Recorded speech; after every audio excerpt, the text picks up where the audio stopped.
All right, let's cut the music. All right, y'all. Welcome back to another episode of hashtag CB99 Talks. This is episode 121, and I'm doing this one live since I got a little bit of time, man. I got to squeeze it in. Got to squeeze it in, man. Time has been precious, right? Time has been precious over here.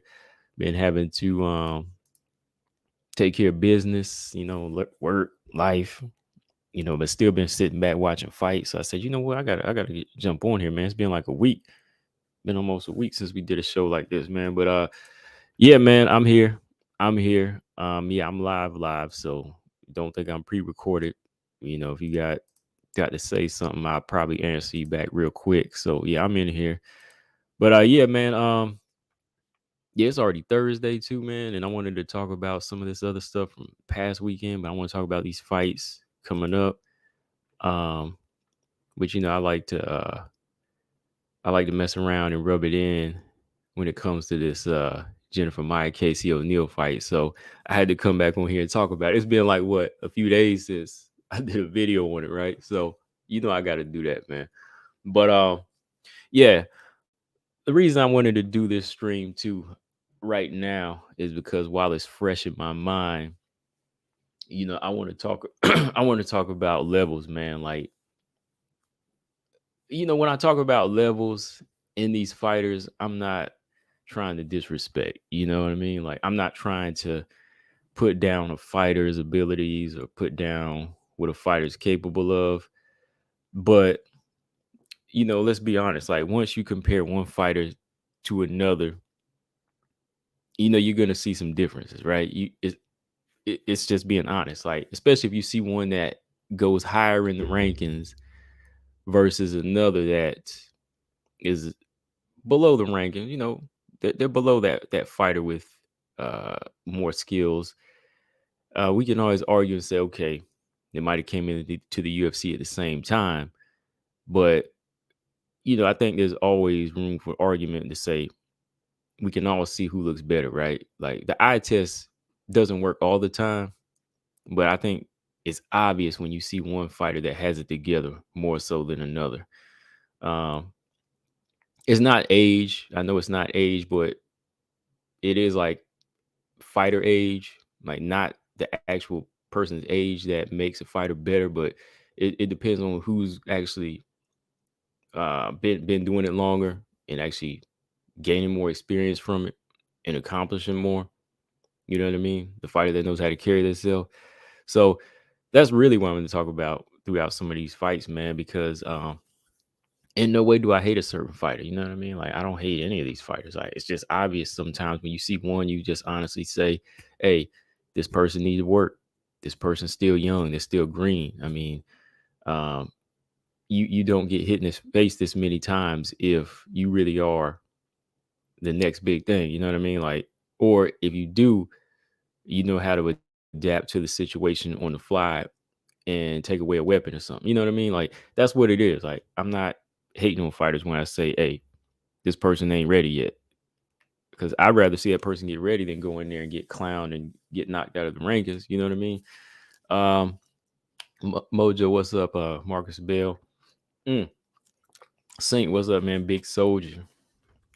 Mojo said, "What's up, chat? Good to hear your live voice combo. Oh yeah, appreciate it, man."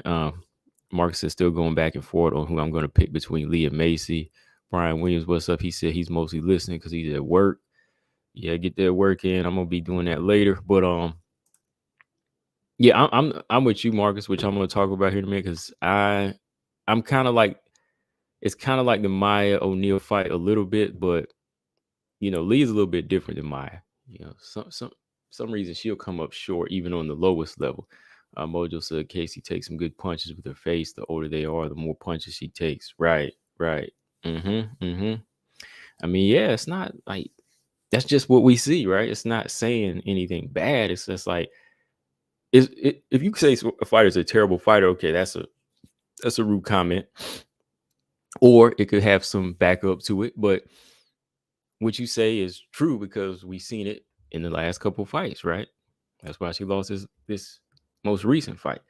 But anyways, yeah, this past weekend too, man, there was another fight on this card where levels really shown and green really shown. And I definitely want to come back and talk about this one because um, I could see where a lot of people were picking Veronica Hardy in this fight, but I just wasn't confident in picking Veronica Hardy for good reason. You know what I mean? Juliana Miller, I wasn't confident in picking her, but I said, okay, let's go with her, man. Like she's been working behind the scenes, you know. She's been working. She's been looking the part. She has the size. She's got the ground game, or so I thought. you know, and it's not always in the record, right? Somebody that's 3-1, they can go in there and blast out somebody that's got a few more fights and a little bit more experience. That was my way of thinking in this one. But how it went, it wasn't really a shocker. Seeing Veronica Hardy pull out this victory, it definitely wasn't a shocker. It could have been, it could have went that way, like I said, or it could have went the other way. But it really showed me that Juliana Miller may um she may be training hard, but sometimes when you get in there, man, you can resort back to your old self. And I think that Juliana Miller in her fight this past Saturday with Hardy, I think she was resorting back to a lot of different things, a lot of different old ways from what you've seen even before the Tough House, chin wide out, loading up punches, you know, everything just exposed. She was just squared up. Her takedowns were too street, and by street, you know what I mean? They were just um, too raw, like she was just going in there trying to street fight. And, Veronica Hardy wasn't having that. Veronica Hardy was on her game. And like I said, for Veronica Hardy, taking on a big, slow fighter like this, like one of my keys to victory, I said the other day was, since she's a shorter fighter, she's going to have to be, you know, in and out with combinations, blasting juju, and just dipping out. And she did that. For the most part, she did that. Even on the ground, she wasn't too bad. Like Veronica Hardy she didn't really disappoint me even on the ground because I thought she won the better part of the transitions in the exchanges on the ground. Ground and pound. She was like cracking. She was cracking Juju with hard punches on the ground. And that was another level that was exposing Juju. Like Juju's looked impressive against other fighters, when she's in there and she's having her way. But in this fight, when she was on the ground, she was actually, taking harder blows, I believe. Like I think the knot on her head actually came from some of the right hands that she was eating from the ground. Hardy was landing a lot of good punches on the feet, but some of the serious damage actually came from the ground because, like, the way Juju's head was exposed and the way she was trying to go for some of these submissions, it was just so amateurish. It was just so amateurish. She was wide open, like she was going for like the arm bar from the wrong position. So Veronica Hardy's other hand was exposed, so she could keep hitting her with these big shots, hitting her with some big shots. Yeah, and body shots. She was hitting her everywhere. Like, I think to let off on that heel hook, was it a heel hook? At one point, Hardy was hitting her in the body, she was smashing her right in the body. And when she was cracking her with those body shots, it was making her ease up, making her let up. So I was like, wow, man, like, there's just a lot of different things that she needed to work on here. Like she still doesn't really have the ability to completely blanket somebody. Yeah, knee bar. Yeah, she doesn't really have the ability to control fully on the ground. Like Hardy was just opening too many positions to free herself. So even on the ground, Hardy was winning. She was winning this fight. Yeah, I think Juju just maybe got a little excited and thought that, oh, you know, um, I want to excite the crowd, get a little entertainment going. And, she was trying to go for the big shot. She was trying to load up here. I mean, she landed on Hardy, of course, with the intensity she was coming with, she was gonna land something, but for the most part, she was getting pieced up. And I was waiting to see. I'm just being honest. Like at one point in this fight, I was kind of waiting to see her fall face first, man, because she ran into some big punches. She was running into big punches, and I was waiting for one of them kicks that strikes to just go and then hear her go down. But shout out to Juju. I mean, she's got a good chin, man. She really does have a good chin. And I don't know, really, you don't know how good it is because this is Veronica Hardy versus like some of these other strikers, like you never know, like a Natalia Silva, what she would do to her. If somebody Natalia Silva could hurt her. Who's some of these other girls? Even like a Melissa Gatto, some of those fighters, they could really do some damage to her. So this was a good wake up call for her. Good wake up call for Juju to say, hey, yeah, we might not be ready on this level. And at 3-2, we got to get it in. We got to work. Yeah, but there was that big head kick too, man. That was that was the last point in the fight where I thought it was over. I thought that head kick was I thought that was it, man. When she ate that big head kick, I said, uh-oh. But no, she walked through it. Walked through a lot of shots, took a lot of shots. Definitely lost the fight clearly. Yeah, it's just levels, man. Yeah. A lot of stuff, Mojo. Like I said, yeah. The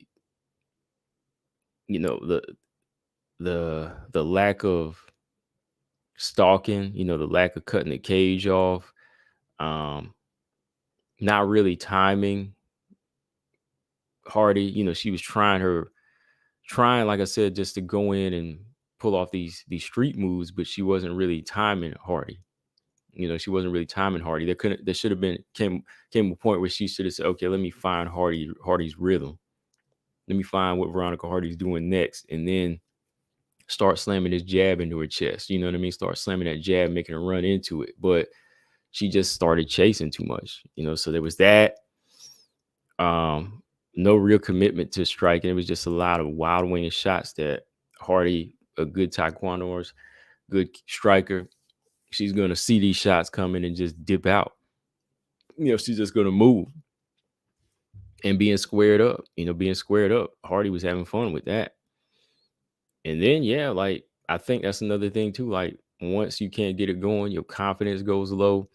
And if you try to resort to taking the person down by the second or third round, it's not really in you, because lack of confidence and that mental stress in there, that's taxing on the body. Like, people just don't understand, like, that mental stress breaks you down physically. That's a big part of the fight game, man. Like, once your mind leaves, your body is pretty much weak.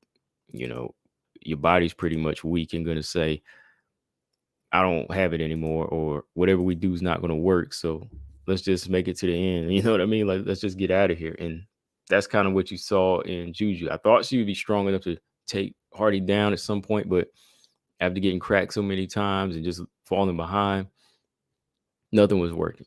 Nothing was working at that point. But that doesn't mean she's a bad fighter. That doesn't mean she's a bad fighter. Sometimes fighters just step up, take a test, and they fail. But that doesn't mean that she can't come back from this, because it was a high step up for her. Big step up. Robot checking. He said, hope you good, combo. Blessings to you, big bro. Oh yeah, appreciate you, man. Always, man. Yeah, everything is better on my side, but just got some other stuff going, of course, but that's how it goes, man. Hope you're doing well, man. Yeah, so if you lose, it's all in how you come back from it. So I say Juju, she can come back from this thing. It's not like she's done. I think she still shows the promise. She just stepped it up against a style, much like Teresa Blader did, that she wasn't prepared for. So that's what you got to work on. Like, sometimes it's the style that makes you really, really look bad. It doesn't mean you're a bad fighter. You know what I mean? Like, think about that too. Like, sometimes you step in there with the wrong style.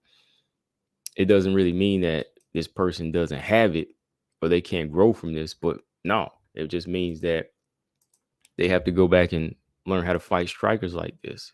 So I think the same thing is going on with Teresa Blader. She got it bad though when she took on Natalia Silva. Juju got lucky here compared to Natalia to compare to Teresa Blader, man. Teresa Blader, whew, they put her in there with they put her in there with oh man, Natalia still was just on one, man, and she's still on it. So I felt bad for Teresa Blader having to take on that fight. I didn't even pick in that fight, if y'all remember. Like, I was so torn with that when I was like, I don't know how this thing is going to go. That wasn't a good debut for her.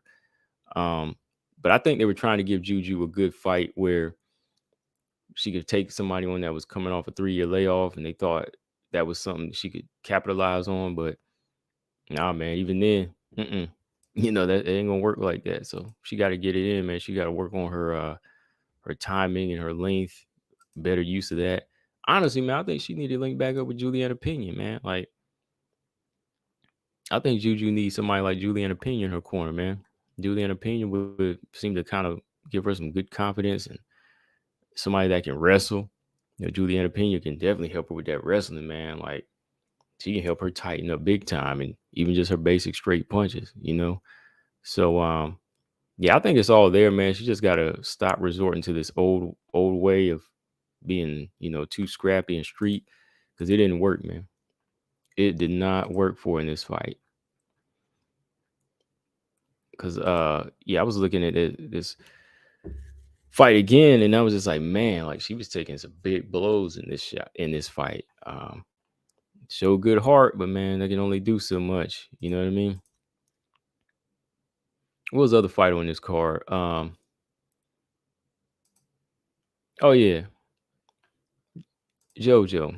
At least my pick with JoJo won, man. JoJo did win. Hold on, let me check some comments here. Robot Chicken said, "You're a good brother. Glad about your back. I appreciate you, man. I try to be. Try to be. I try. Mills needs a lot of work. She got potential. She does look awful. She does. She did look awful to be a tough one. Yeah, she did, man. Like, I ain't gonna lie. But yeah, what would be next for what would be next? Hold on. I think Teresa Blader would be next for Juju. That would make a lot of sense. Um, for Veronica Hardy, I think somebody like when is Agapova coming back? That would be an interesting fight. Agapova. Singh said he picked Luana. Oh man, how you do that, man? Why you do that? um, Veronica Hardy. I guess she could fight Agapova if she's ever coming back. I don't know. Jazzy Vicious Jazzy Vicious fight Miranda Maverick. Sorry. Melissa Gatto needs a fight. Gary Baldwin said, yeah, Jasmine. Nah, she's fighting Miranda Maverick in June. Like, if Hardy wants to come back soon in like June herself, it needs to be somebody like I don't know when Agapova was coming back. That name just keeps popping up in my head. I guess like Gatto, Montana De La Rosa, and Zombie Girl. No, Zombie Girl's fighting Karine Silva. Never mind. But the one name that sticks out for Juju would be Teresa Blader, because they're on the same type of path right now. Mandy Bowen might be a good for Hardy. Yeah, JoJo might be a good one. Yeah, JoJo, because I know JoJo is trying to step it up here, but I don't want to see her in a harder fight since she was in last Saturday. JoJo and Luana Carolina. Like I said, this fight, I had to go with JoJo in this one because this is what she does. This is her level. Like, honestly, this is JoJo's level when it comes to taking on fighters like this type of striking level. I really couldn't pick against a fighter that's going to keep it standing. It's only when that fighter has that ground level, then I'm really having trouble seeing her pull out a victory. If you look at her resume over the past 3-4 years now, most of her fights at 125 that she'll lose, she'll kind of narrow out on points, like with Chikagan and Andrea Lee. But most fighters secure a victory over her by taking her down, like Tyler, Lauren Murphy, Grasso, Jennifer Maia. So at this point, I was like, with JoJo, she's in there with somebody that's on the safe level that she's on now. Luana Carolina, like Lana Carroll ain't knocking nobody out. Like, let's be honest, like she ain't knocking nobody out, and she ain't taking nobody to the ground to do any real damage to JoJo. So I said, if it comes down to it, JoJo is the better striker. She's the better. She has better sequences. She has the better punches. But the thing that always makes her fall behind and pull out these split decisions is her lack of defense. And that's what keeps JoJo at this level, man. Like, years and years I've been saying, man, she's a fighter that needs to take her head off the line. And it's been costing her. It's been costing her throughout these fights. I mean, this fight here, I think she clearly won, but she was still getting hit with a lot of unnecessary shots from Luana Carolina, who was coming with that drunken master flow. She was in there, drunken master. She was wading like she was in water, and then she'd come back and pop JoJo with a couple shots. I'm like, yo, JoJo got to move. Like, she might surprise JoJo with something like a head kick. Who knows, right? But that's the thing, man. Like, some of these fighters, it just don't stick. It just don't stick. They want to resort to their old ways and just keep fighting the same, and or they get so worked up by the crowd that they want to be like, oh man, like me taking these bombs. Okay, it's cool. It's cool. Everybody cheer me on. Let's keep on doing it. Robot Chick says, sorry, I'm at work sneaking on the phone. My sentence is wild. Oh, okay. He said he's at work. He over here trying to sneak out a little bit. All right, don't get caught. Yeah, Mojo, I think so too. Hardy would probably whoop a Gappa at this point, even on the ground. Mojo said, love me some JoJo for sure, but I think we've seen her upside already. Maybe lower gatekeeper. If that, like, I don't even know if she's that. Some of the fights she's putting on now just seems kind of like exhibition now. Like, don't really see her doing too many big things, like higher weight class anymore. I mean, higher in the ranks now. Yeah, Luana Carolina's only impressive win is Zombie Girl. Like, that surprises a lot of people. That surprises a lot of people too. Like, even me. Like, I guess it was just her movement and her technique that threw Zombie Girl off, which really exposes Zombie Girl as really being one-dimensional. But that was a good one. Robot Chicks, Marcus Bell said, did y'all see when Luana jumped up like a rocket just to move her head out of the way? Yeah.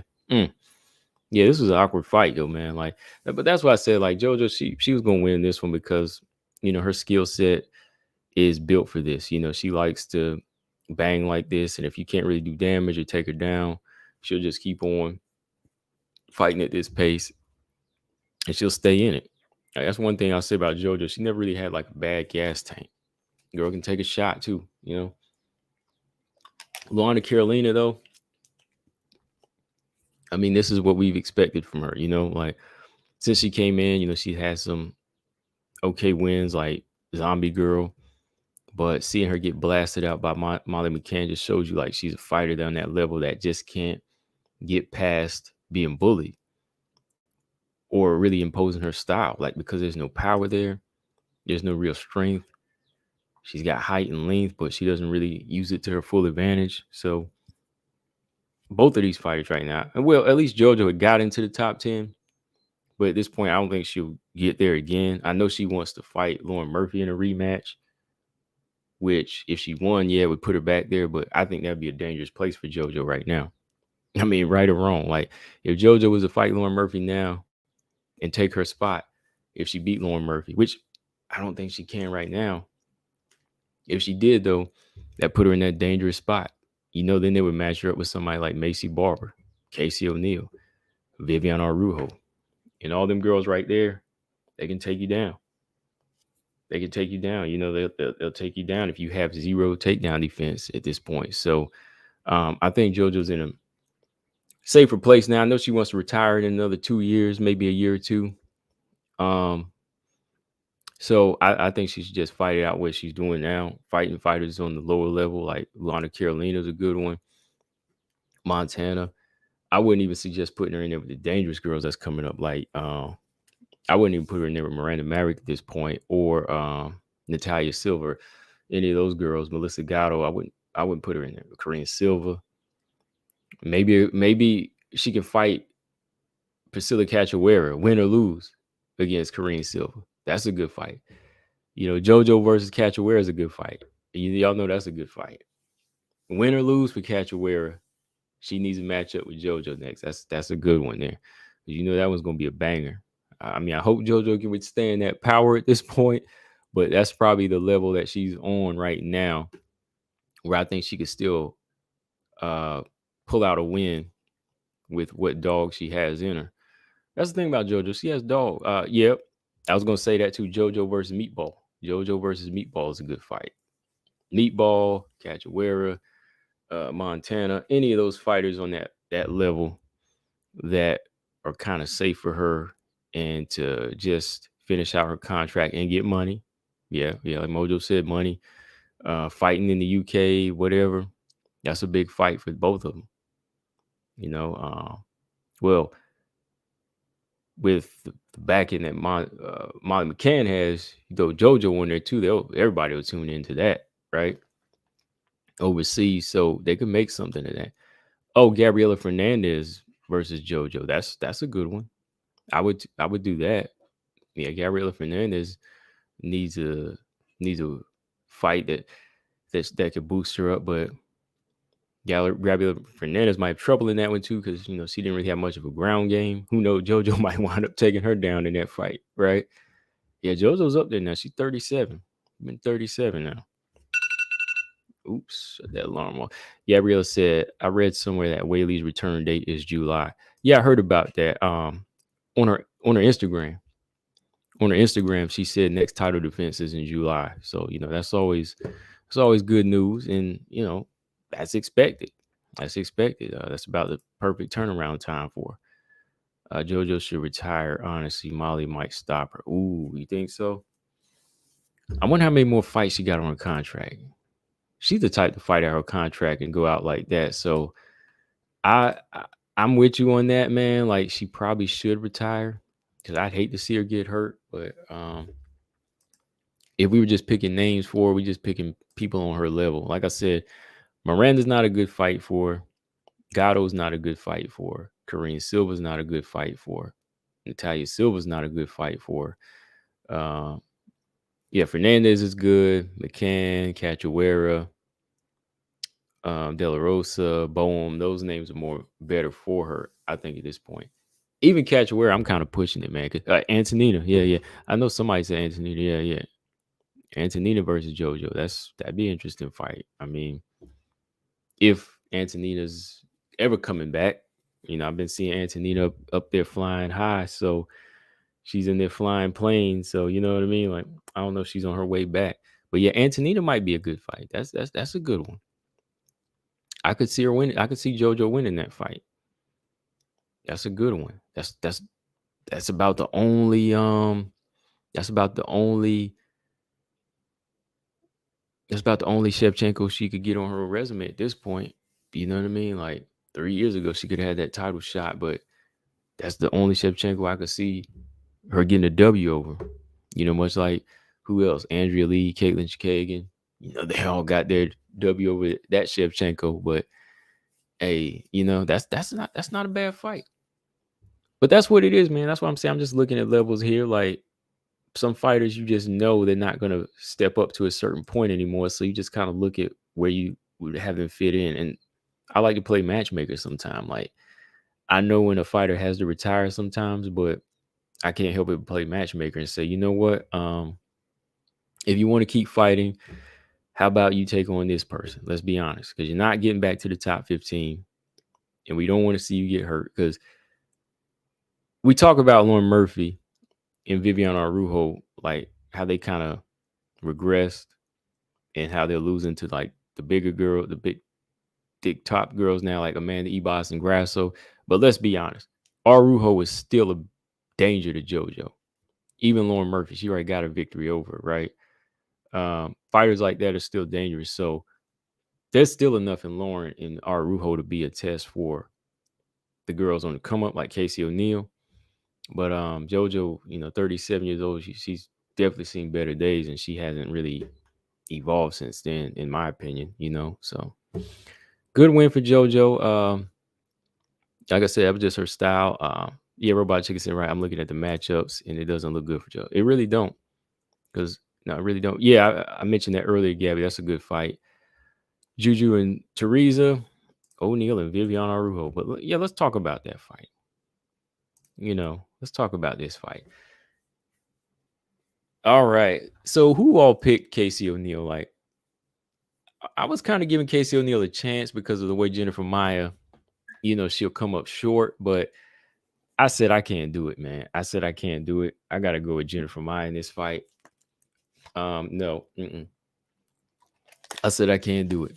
Jennifer Maia taking on King Casey O'Neal. School was in session in this fight. School was in session. And King Casey O'Neal was in that.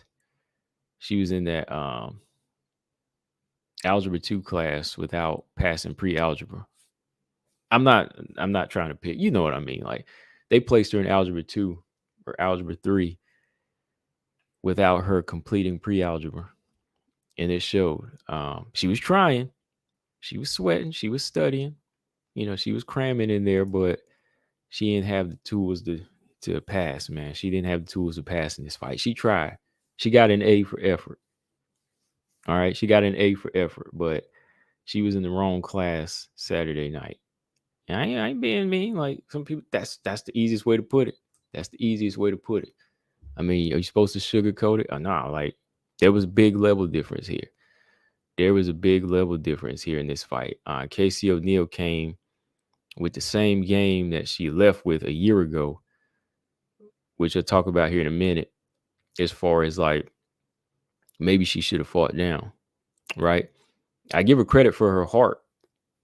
I give her credit for her heart for wanting to take on this fight after a long layoff. But when I did my video like a month or so ago, like I said, that's about all she's gonna get. But I still see Jennifer Maia winning this fight.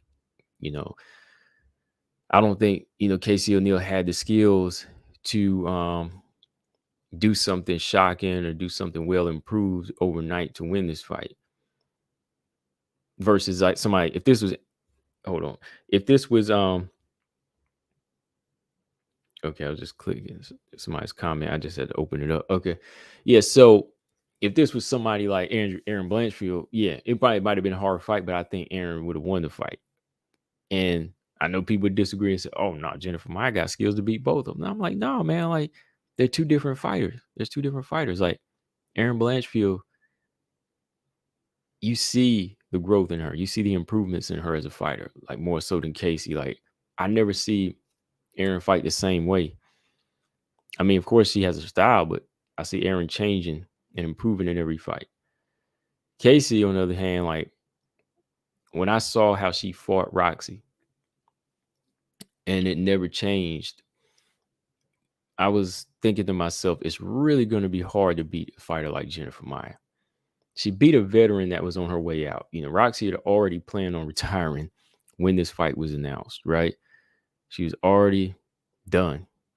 So she was just in there to put on a war and be right there. And even then, Roxy drew blood on Casey O'Neal in the first round, right?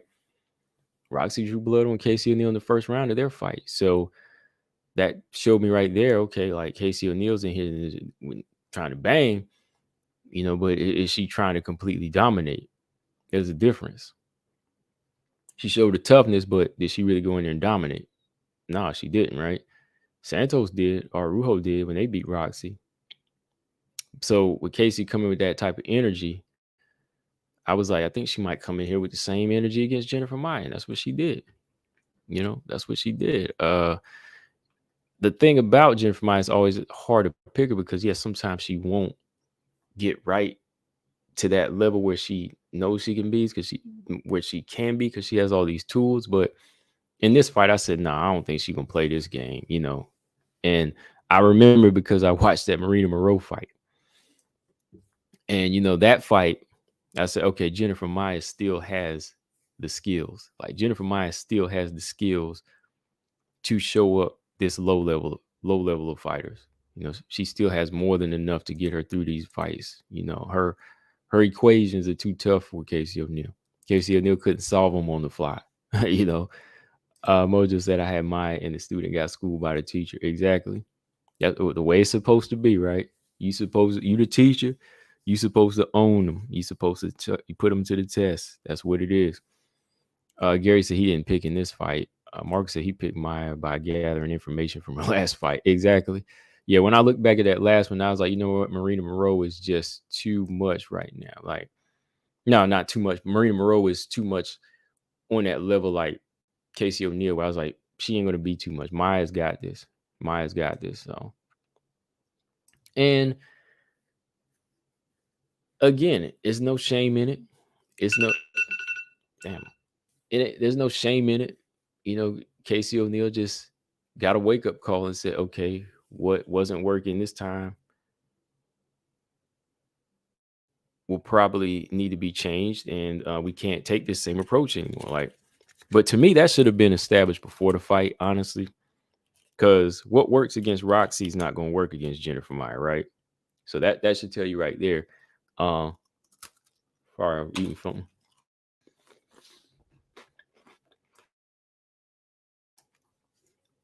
That should tell you right there that you need to go in there, study film, start hitting these mats in different ways, looking for new takedowns, and working on your striking, to taking your striking to another level, right? You know, there's got to be more dimensions to your striking. In this fight, Casey had basic striking again. That wasn't going to work. Like I said, I like the fact that Casey O'Neill will let her hands go and she connects. But now it's time to change the level. You know, the same punches aren't going to get by and work against a boxer like Jennifer Maia. You know, Jennifer Maia figured out the right hand right away. I mean, in that first round, she started moving her head to the side of the angle, just taking her head off the line, rolling with a few punches. Jennifer Maia was comfortable in there. You know, Jennifer Maia got comfortable to a point where I thought she could have landed some good counters and maybe drop Casey O'Neill, but Casey O'Neill's got a good chin, like Juju, you know. And much like Juju, they were leading with their hearts too much in this fight. They were resorting to them old ways. You know, Casey O'Neill would not go to the body enough. You know what I mean? She would not go to the body on Jennifer Maia. There was not enough calf kicks, maybe because she was too flat-footed, too heavy, you know, too heavy in her stance. Now, I didn't really see her throwing any like hard leg kicks in this fight. It was just like all about kind of brawling upstairs. And honestly, man, like if she was to brawl like that with Jennifer, not Jessica Andrade or like Macy Barber, I think both of them fighters might stop Casey O'Neill. I mean, what do y'all think?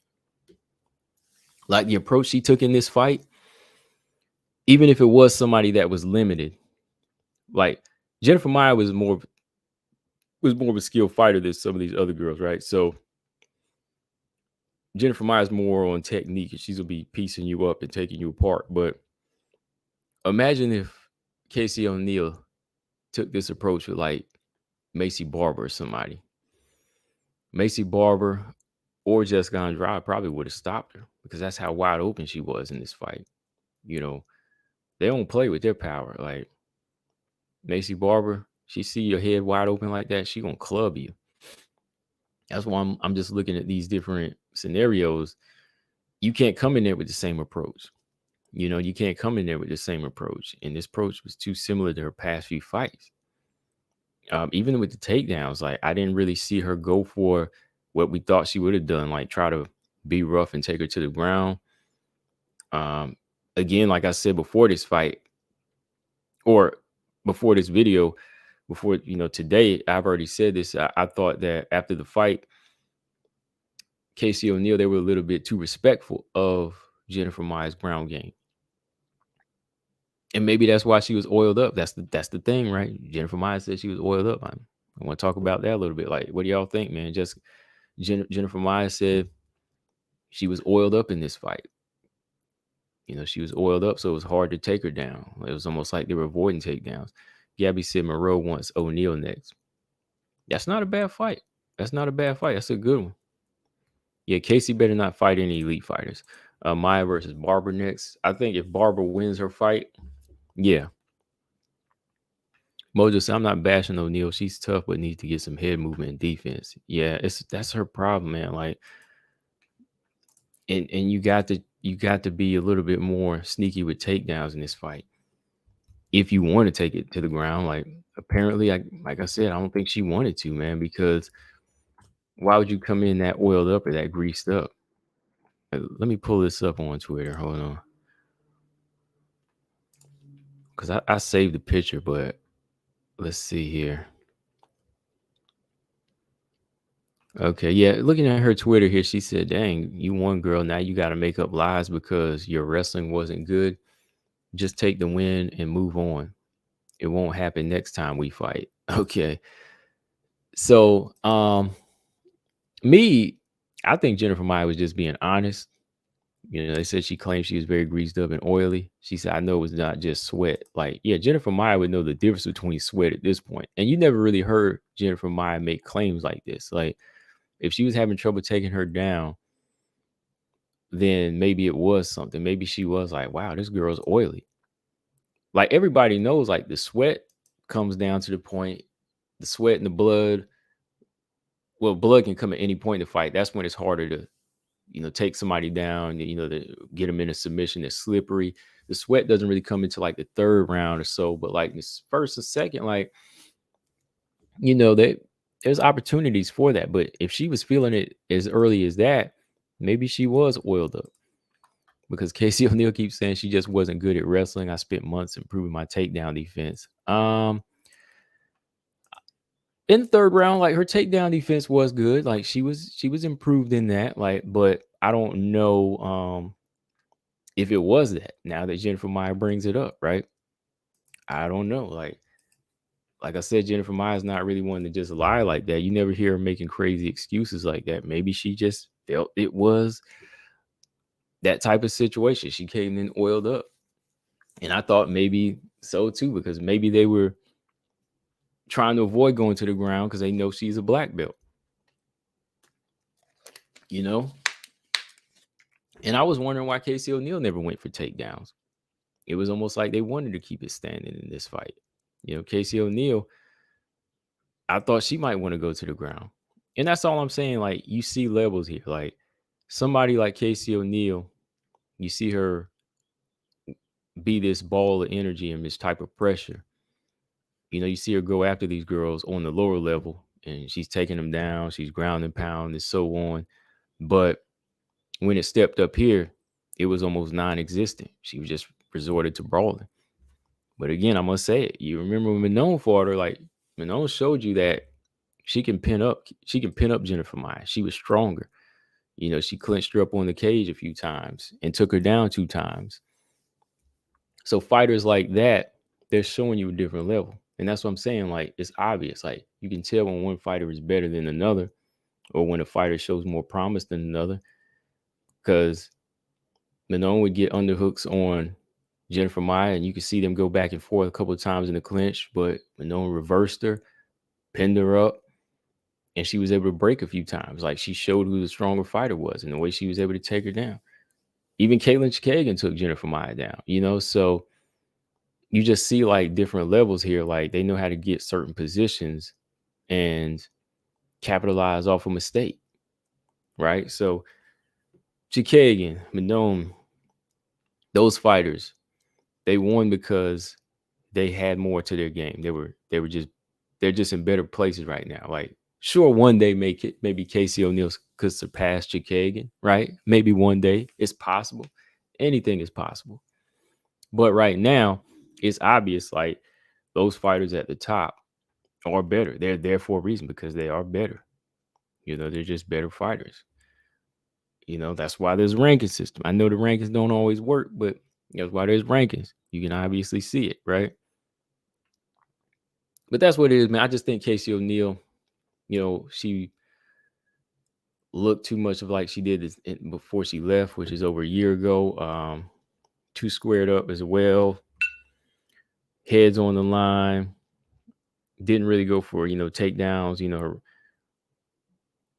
takedown defense was okay, but grappling wasn't really a big hit for her in this fight. Like, her strength wasn't there. No no real physical strength to Casey O'Neill in this fight, which with her being young, you'd want to see that. But if you look at some of the fighters at the top, like Tyler, those muscular girls, and even those, just bigger women, they have that physical presence. Even Aaron Blanchfield is strong. People might say, oh, she ain't ripped and she ain't muscular like Tyler Manone or somebody like that, but Aaron is strong. Aaron is hella strong. Aaron's a strong fighter. She's physically strong. Like the way she was picking up Miranda Maverick, the way she picked up Molly McCann, she picked her up and put her in the center of the cage and took her down. She handles, she was about to fight at 135 at one point, even just like a short notice fight. But, if you don't just look at physique, I think it's just all about, just working certain things and training and, working that body weight. And I don't think that's what Casey O'Neill, they really do. They don't really do that the same way, because she just didn't look physically strong at all in this fight. And you got to be strong to fight Jennifer Maia, to me. To counter Jennifer Maia's strength, you have to be strong. You have to have somewhat of a ground game and physical strength that you can use to neutralize her, right? Because if not, she'll pick you apart like she did. Gabby said, you think Barber would change her mind and stay at 125? She'll go down to 115. She keep talking about that rematch with Grasso. She actually looks like she's been losing weight too, so I think she might take a crack at 115. Because if you look at her face at the press conference, at the recent interview I posted on my community page, she looks like she's slimming down. And it looks good. Like, it don't look bad. It don't look like she's like drained or like sick or anything. You can tell she's dropping in weight. Like, you can see it in Macy Barber's face. Like, she don't look emaciated. She don't look like dehydrated or skeletal. You can just see it in her face that she's trimmed down. So I think she might move down to 115. I think she still might be on that mission, win or lose against Andrea Lee. I think that's what she's going to do. Let me see. I watched the Maia O'Neill fight twice afterwards. Jennifer whooped her by skill, patience, and fighting a smart game. Boxed her out. Yeah, she did, man. Like, of course, somebody like Casey O'Neill who's coming forward, they'll land a few punches here and there, right? They'll land a few punches here and there. But overall, Casey O'Neill got taken to school. She was getting hit with big punches, big combinations, and there's nothing she could do about it. Like, she couldn't take her down. Didn't want to take Jennifer Maia down.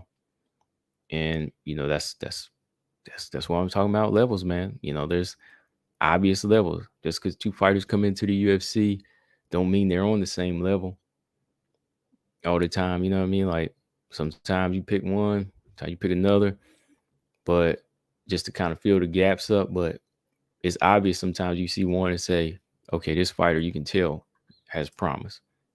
Early on, you can tell when a fighter has more promise than the other. The other's still a work in progress. And that's what Casey O'Neill is to me. She's still a work in progress. She's still got to go back, add some more strength to her game, and put it together. Mojo said them uppercuts from Maia on point. Yeah, them uppercuts, boy. But yeah, man. Let's see. This Saturday, what do we got coming up? Got 3 fights again. Hopefully they all will. Hopefully all 3 of these fights will stay on. First up, let's talk about this Vera Sandhagen card a little bit. Maybe I'll jump on and we'll watch a couple of them together. But Leon Na and Brogan Walker fight got canceled. This card starts at 4 p.m. So Haley Cohen's back. She was out because of a sickness. I think she had like a cyst or something like that. She was supposed to fight Eileen Perez, but now she's fighting Ramirez Vidal. Okay, so they're pretty much even when you look at the stats here. So, people don't ask me about prediction with this one, who's going to win. Like, I'm not really doing predictions like that on this type of fight, because this one here, it could go either way. Haley Cohen 7-2. Tamires Vidal is 7-1. This is Haley Cohen's debut, right? And this is Tamira's second fight or first fight. Yeah, no, no, no, no. This is her second fight. This is her second fight because she beat Ramona Pascal, right? I believe she finished her, right? Yeah, yeah, she finished Ramona Pascal like in the first round. Yeah, that was her first fight. Okay, okay. And she's got a win over Eileen Perez. I think it was like a disqualification. Oh, and she's beat Martina Genrova, who's in PFL. And she's lost to Carol Rosa. So Tamires Vidal actually has a few notable names on her resume. She does. And Haley Cohen, I know she fought Brittany Cloudy. That was a split decision. That was a close fight. I thought Brittany had won that fight. It was a while back. Then she lost to Kelly Clayton by a submission. I remember seeing that fight. And got her win in Invicta. Went to the Contender Series. Didn't have the best showing in the Contender Series to me because I thought Claudia Elite could have went her way. But Haley Cohen won it. I just don't know if it was worthy of a contract. And if you go all the way back, she lost her debut to Victoria Leonardo. She's been open to a lot of submissions too. Like Haley Cohen is very strong. She's pretty good in the clinch. Physically strong she is, good wrestler somewhat, but she's wide open to submissions. I've seen her like get put into certain rear naked chokes and arm bars just by sticking her neck out a lot. She's lost by guillotine and a rear naked choke early in her career to Victoria Leonardo. Not really the best striker.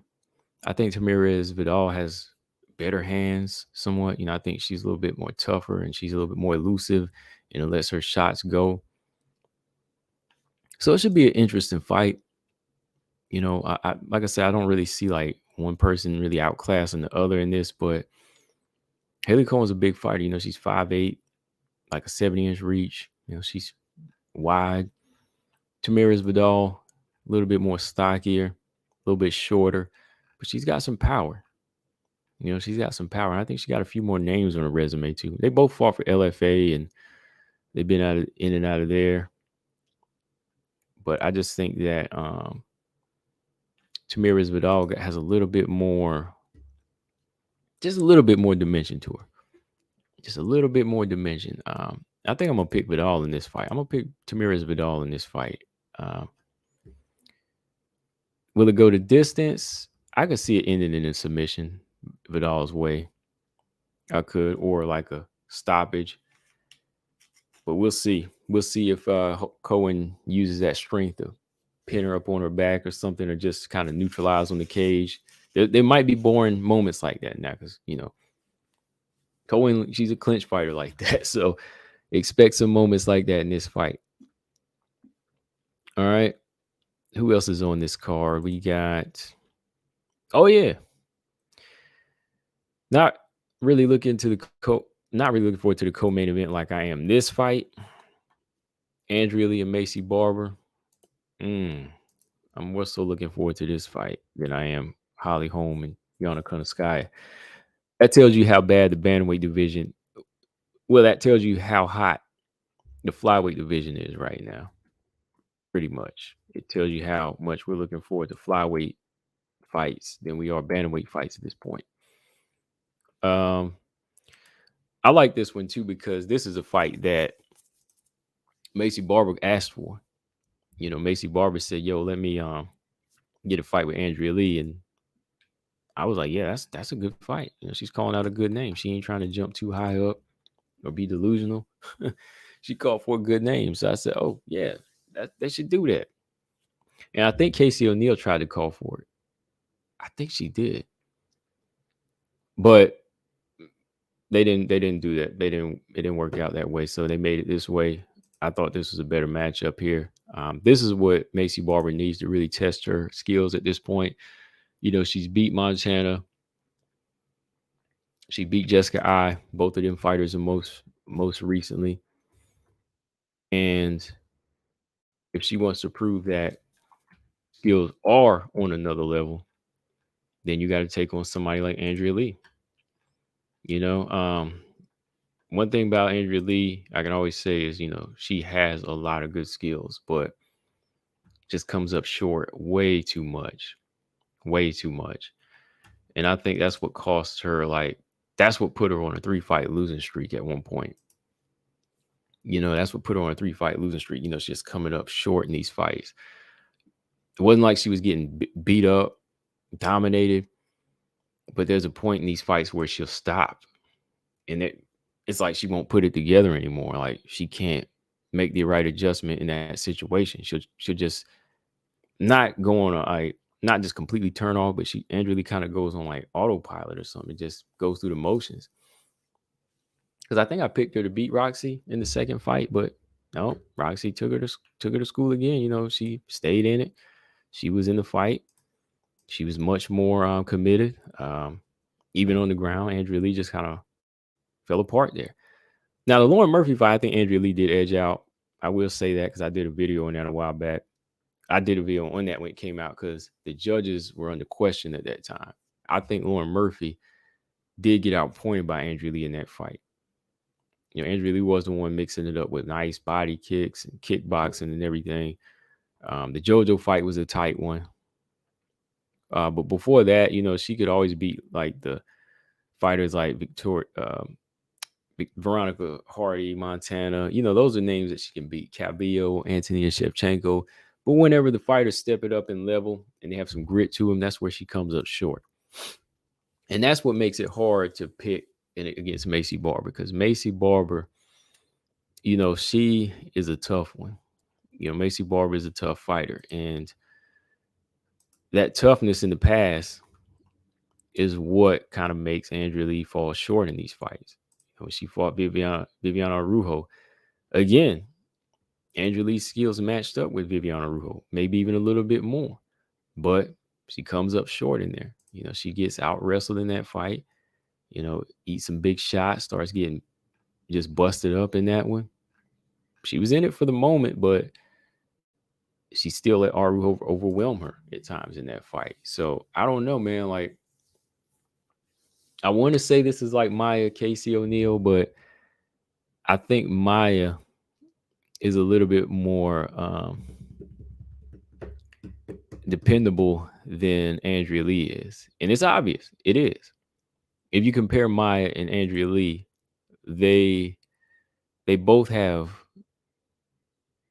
a lot of tools to their advantage. They do. But Jennifer Maia is just a little bit higher level because she did fight for the belt. She did.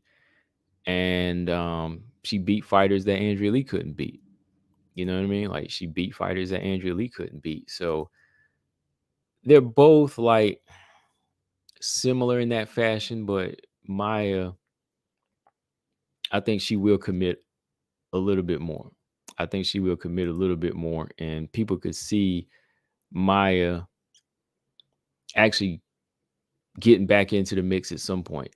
Even though she couldn't beat Chikagan and Manon, like, I think at some point she could fight a top 5 fighter again. Andrea Lee, I don't know. I think Andrea Lee is the only one that's holding herself back in this situation. Like, it's not necessarily, that's the thing. Like, Andrea Lee's worst opponent is herself. I think that's with everybody. That's pretty much with everybody. But the thing is,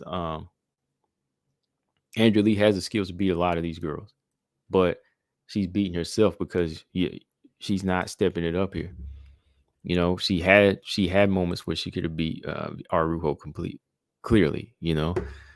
She's got the skills now, to beat Casey O'Neill's and even Lauren Murphy convincingly, even possibly like Chikagan, but showing up and showing out seems to be her problem. Like, fully committing for 3 rounds. And see, Macy Barber's a 3-round fighter. Macy Barber never stops trying. She never stops trying. Yes, she lost to Grasso, but she knew that there could have been an opportunity to win this fight at any point. So she kept on trying, and she at least won a round against Grasso. But that lets you know that this girl don't stop. And then you put her together with Uriah Faber. She's been working on her clinch game and her wrestling and her ground game now. I just think that she's willing to showcase, really, really, really try and showcase what she's been improving in this fight. And I think just a few tools from Macy Barber in this fight could be enough to win against Andrea Lee. Now, Andrea Lee's got to be jabbing in this fight now. Andrea Lee's got to be using them head kicks, and she's got to be using her range. Like, Andrea Lee's got some length here. But again, just doesn't fully commit. It looked good against Calvillo because, Calvillo's not really a full-fledged flyweight, and she'll try to box when she shouldn't be boxing. Then you got Antonina. You know what I mean? Like, okay, she won those two fights, but when she stepped it up against Arujo, it was a different story. I mean, this really is like a 50-50 fight still. Let me see. Andrea Lee's like 5'6". She has like a 70-inch reach. So that's pretty long for the division. Macy Barber's like a 5-inch shorter reach. She's 65-inch reach. She's about inch shorter. So yeah, Macy's gonna be coming in strong. She's gonna be coming in hot in this fight. She's gonna be trying to close that distance and press to the cage. Even club on the inside with some elbows, like she did against Montana. So early on in this fight, you'll probably see Andrea Lee maybe win the first round, maybe even controversially take the second round. I don't know. I just don't know which ones will show up. Like, she could win the first round with her off her jab and her kicks, but let's see if it can stop Macy Barber from coming straight down the middle, or coming in at an angle. Because I know that Uriah Faber, he's really like helping her put together a game plan on how to use her newfound strengths here, man. Really, in this fight, who would be better? I don't know. Like, who would be better for the division? Because I always wanted to see how Andrea Lee would match up with some of these other girls. Because again, I think she has like some interesting skills. See, when y'all watched the Casey O'Neill Maia fight, I was kind of thinking, okay, Casey O'Neill might be better for the division. But when she lacked the skills, I was like, okay, we're going to toss that out. Jennifer Maia just showed us, okay, she can still hold it down to a certain level. But Casey O'Neill's young, so she would have been good for the division, right? She would have been good for the division because she talks. Hopefully, she could have showed up, but she didn't, with some improvements. Now, this one here, it's kind of like a pick 'em where if Andrea Lee shows up and beats Macy Barber convincingly, okay, she's back in the mix then. Because she's not like old, and Andrea Lee hasn't lost that bad. She's went on a 3-fight losing streak, but she's never really like got stopped or beat up. So I think she still falls into the category of this as being a hopeful and still adding to the division. And that's if she shows up. Okay, that's if Andrea Lee shows up and does something. Then she'll look the part of like one of these other girls. Like, Andrea Lee, to me, there's really no reason that she should be below some of these fighters at this point, like even below a Lauren Murphy. Like, again, I think she kind of got robbed in that fight. I thought that Andrea Lee won that. Andrea Lee, to me, still has skills that could match up against Amanda Ebos and give her problems if she shows up. So that's the only thing about her, man, that kind of holds her back, is just herself, to me. That's it. So whoever wins this fight, to me, I think it'll be good for the division. If Macy wins and looks good, she'll be probably confident enough to stick around a little longer, which I'd want her to do at that point. Since she was talking mess about Aaron Blanchfield, maybe they might try to squeeze that fight in. But if Andrea Lee wins, it's still a good look too, because she hasn't fought for the belt. She hasn't came close to it yet. So maybe she can't. I don't know. Or will it be another moment where she just beats a fighter that doesn't match up to her level? Like Cabello and Shevchenko. I don't know. Hopefully she can go somewhere from here, man. I just can't really put money on this one, but I'm gonna pick Macy to win by a small margin. Yeah, I think I'm gonna go with Macy Barber in this fight. I just think that she wants it more. She's shown it in the past, even in the loss. Like I think Macy Barber's always wanted it more whenever she's fought. Ebos versus Lee in the future. That's not a bad fight. Ebos versus Lee is really not a bad fight. Ebos would have to worry about them head kicks and punches, straight strikes from Andrea Lee though. You know, Andrea Lee's a good size flyweight too. You know what I mean? With Lee, and what most people are saying is that Lee has the skills but doesn't put them together. And when it looks like she's putting the tools together, her tools fall apart. Yeah. I mean, you basically said what I've been saying for years on my channel, man. Like she has the skills. She just don't. Those are my exact words. She doesn't put them together. Those are my words, Marcus. I've said that time and time. She doesn't put them together on this channel. I've said that many times. She doesn't put them together. That's her problem. That's her problem. Like I said, her opponents aren't really her downfall here. She's her only downfall. She's her only downfall here.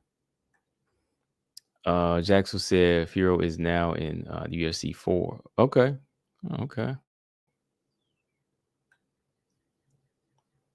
Lee versus Natalia Silva. That would be Lee versus Natalia Silva. That'd be an interesting fight. I think that's what it would kind of come down to if Andrea Lee loses this fight. I would say Natalia Silva then, because then she'd be fighting an unranked fighter, you know, after losing to the lower level fighter here. So yeah, that would make sense. But if Andrea Lee wins, I believe, you know, she should fight up, maybe get a rematch with Lauren Murphy, or fight Chikagan at this point. Yeah, because, you know, she'd be in there.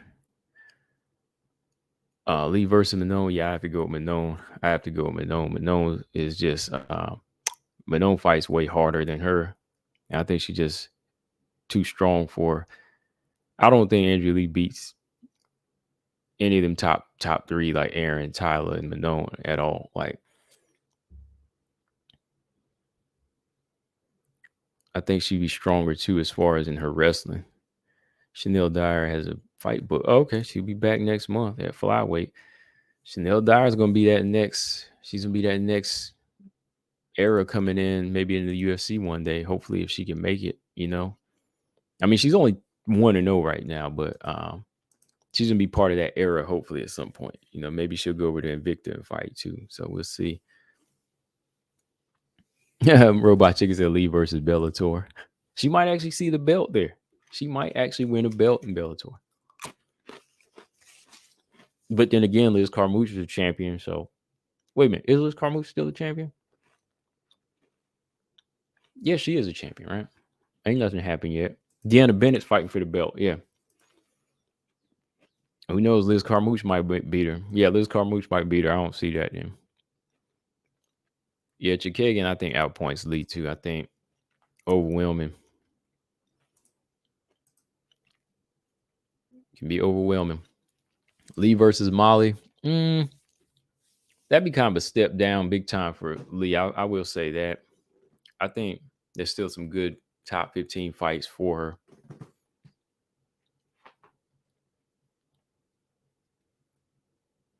Yeah. But yeah, that's the thing about Lee. Like I've been saying, you know, she just got to put it together. She's got a lot of good skills: jiu-jitsu, kickboxing, her wrestling, her basic boxing. But I don't know what it is, man. I do not know what it is, because she's not losing bad in there either. She's not losing awful. Like she's not an awful fighter at all. All right, so real quick, let's talk about this fight. It's the last fight I want to just discuss, man. And I'm not really going to break it down here because I don't. It's a co-main event. Okay, it's a co-main event, so I know some of y'all probably want me to be a little bit more enthused for this one, but I'll try. Okay. Holly Holm versus Yana Sky, right?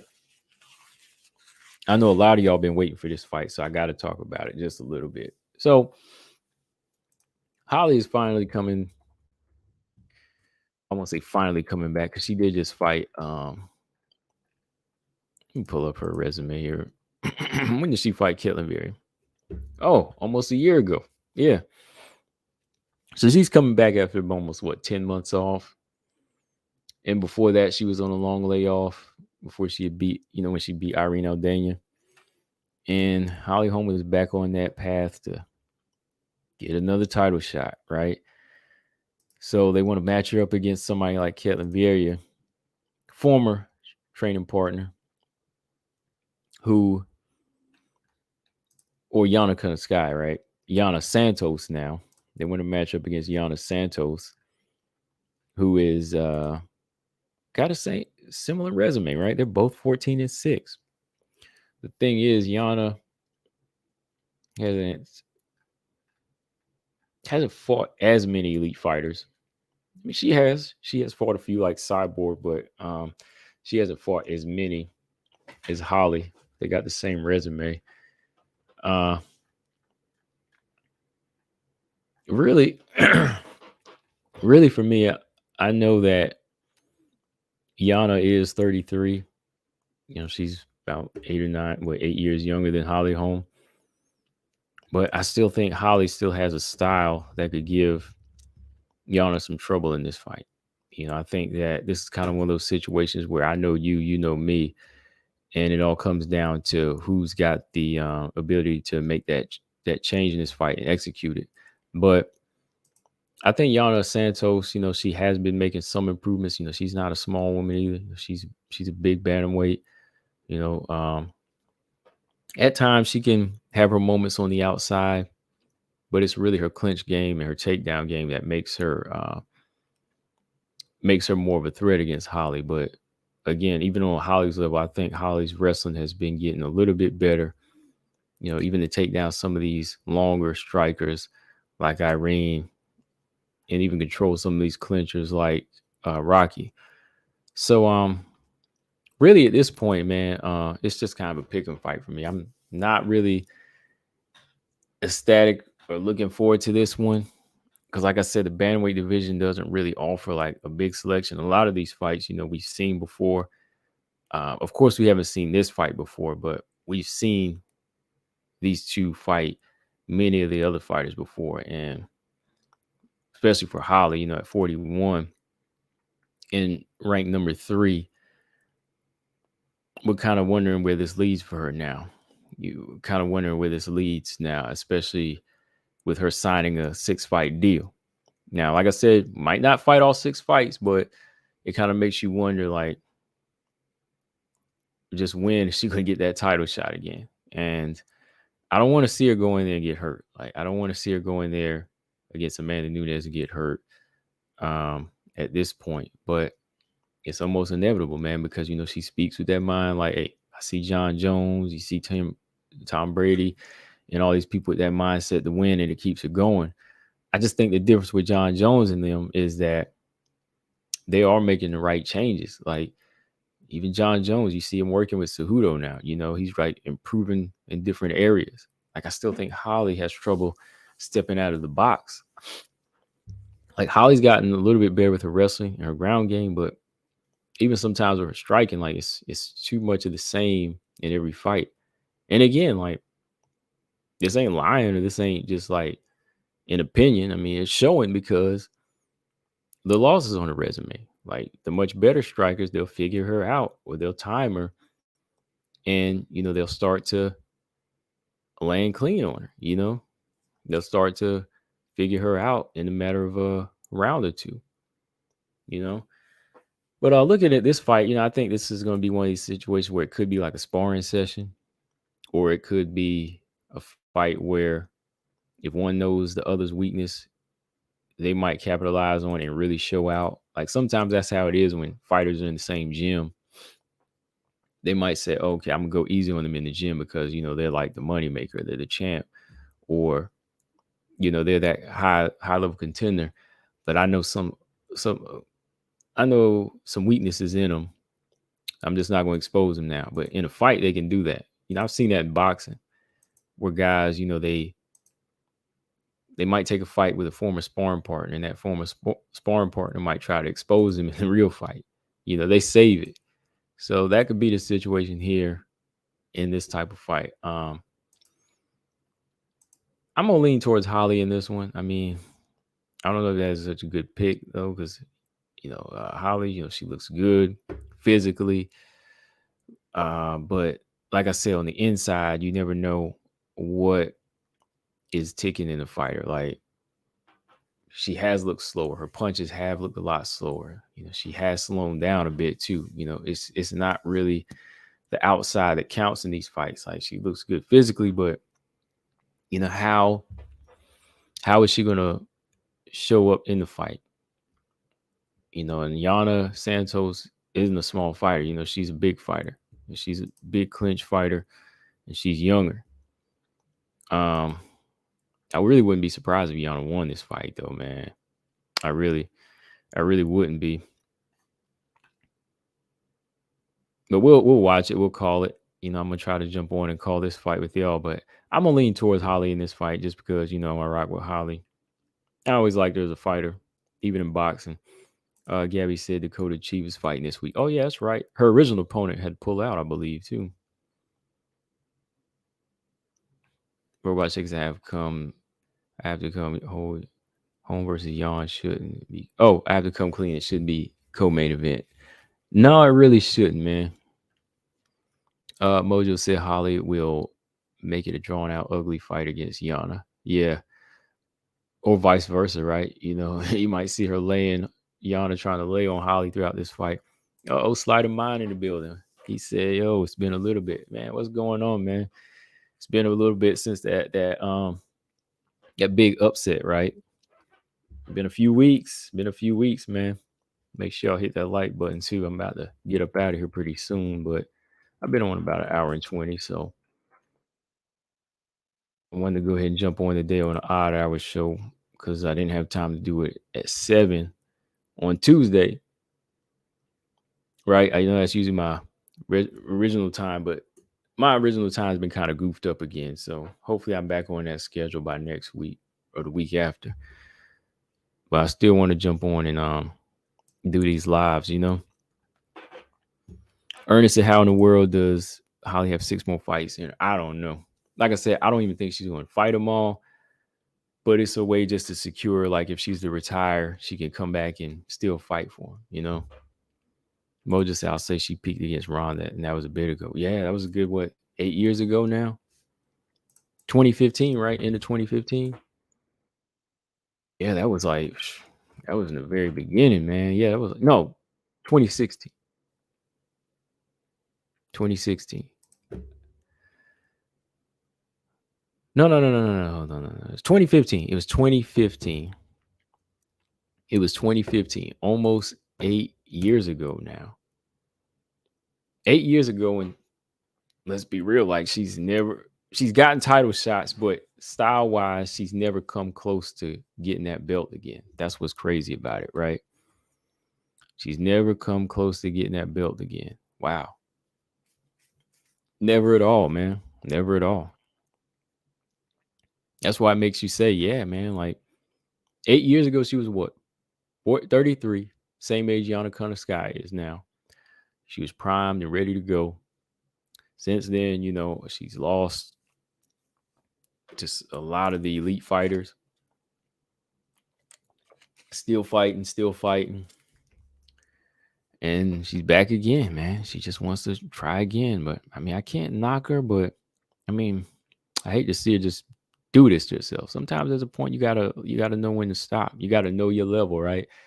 Like the younger fighters out here, I'll say this, look. The younger fighters out here, of course, Casey O'Neill, Juju, their levels can go higher.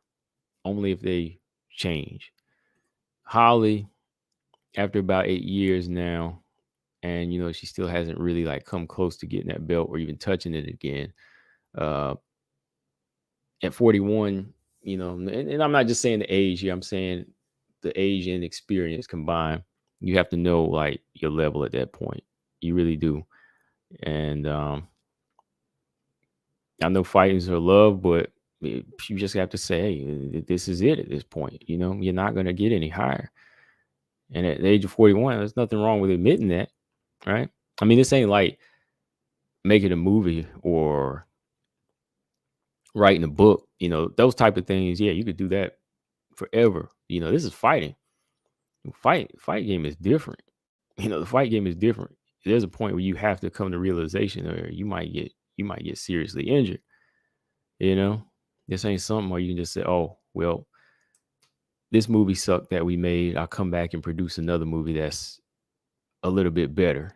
You know what I mean? Like this was a little bit better, or this book didn't sell well. We'll go back and write another. You can do that like forever and ever.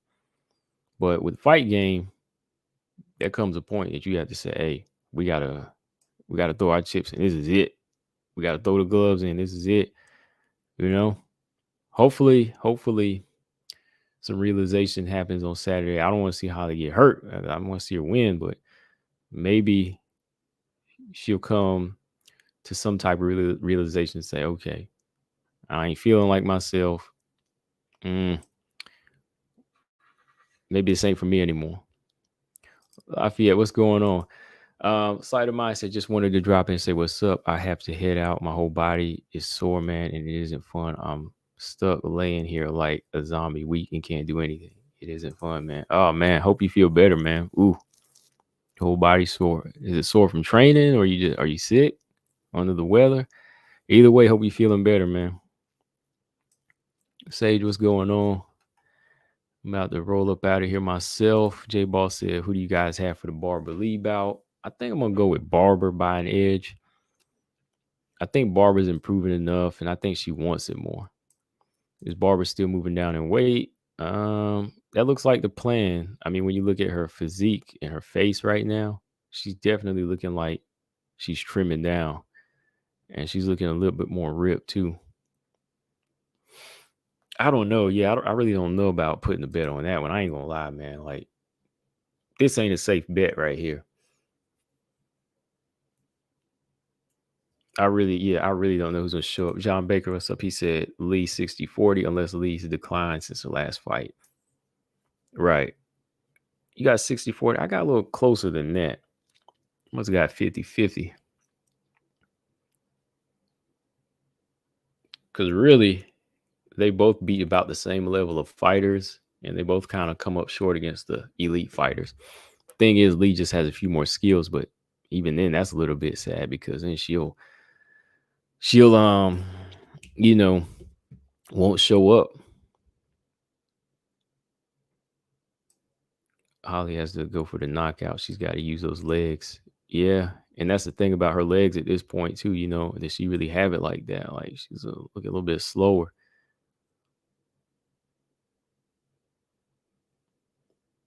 Yeah. Yeah. Robot Chicken, right? Yeah. Lee been out muscle before. And I think, yeah, Barbara's strength is, I think that's really coming into, she's really coming into her strength right now because of Uriah Faber. He said, if Holly loses, I don't know. I'm going to feel she's had a tough career. Iconic, but rough. Yeah, iconic, but it's been a rough one.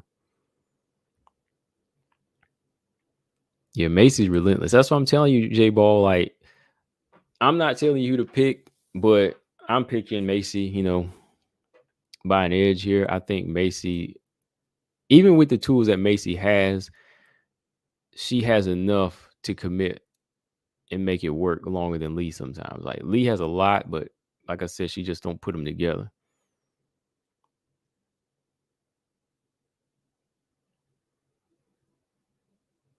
Gabby said the UFC might come to Sweden. Do you think Knudsen might sign for that card? I hope not. Josephine Knudsen don't need to sign yet. I hope she don't sign. Not yet.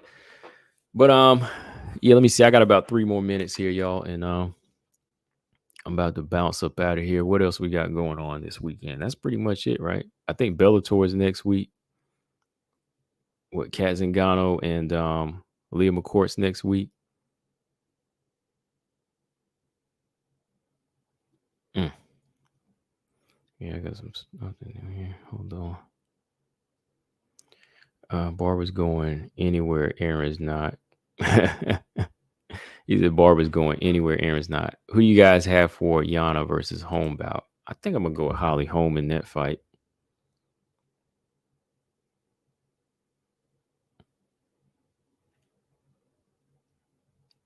Again, that's one where you got two fighters that know each other. You don't know how it's gonna play out. Will Holly's home age show? It did show in the Ketlenberger fight. It did show in that fight. I don't know, man. Yana Santos might show up here. Hold on. What was that one comment I read? Yeah, Lee gets overwhelmed, man. Barber's going anywhere. Aaron's not. Yeah. I thought she said Aaron was average, so she shouldn't run. Go ahead and try to call for that fight. See, I know different.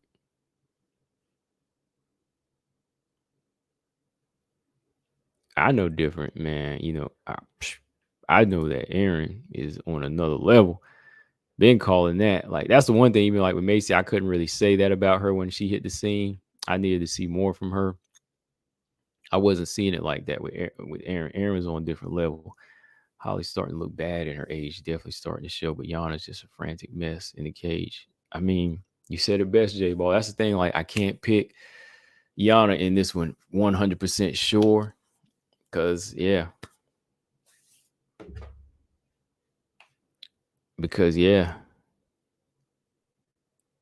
Yeah, Aaron don't want no, Macy don't want that Aaron smoke, man. She'll get tossed up.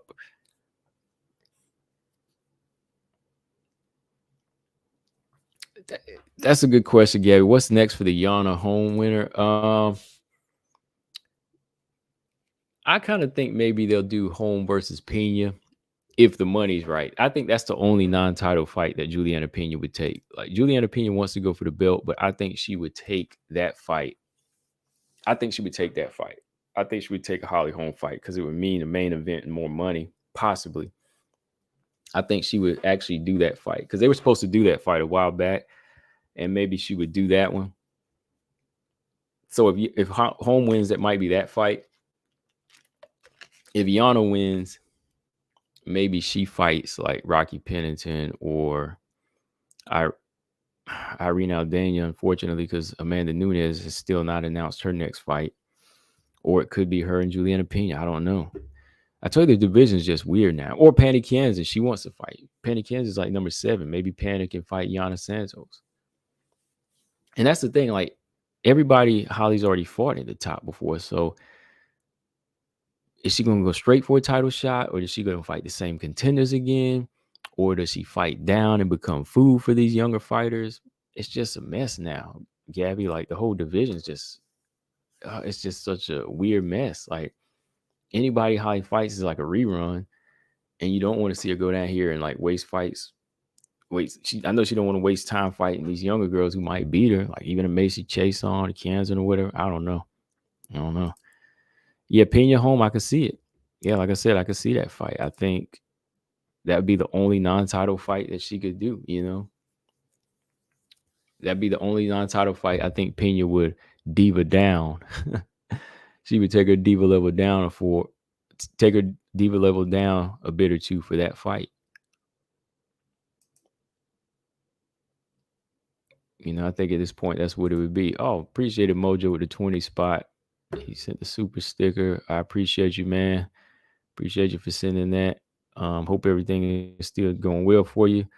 But yeah, that's all I got, guys. I'm gonna get up out of here now. Make sure y'all subscribe to the show, all these platforms that you see here, or just here on the YouTube channel as well, because that's where I've been able to update more, is on this channel. Well, when I update everywhere else, it goes on iTunes and stuff like that on my website. So I'll start doing that again. I just haven't had time.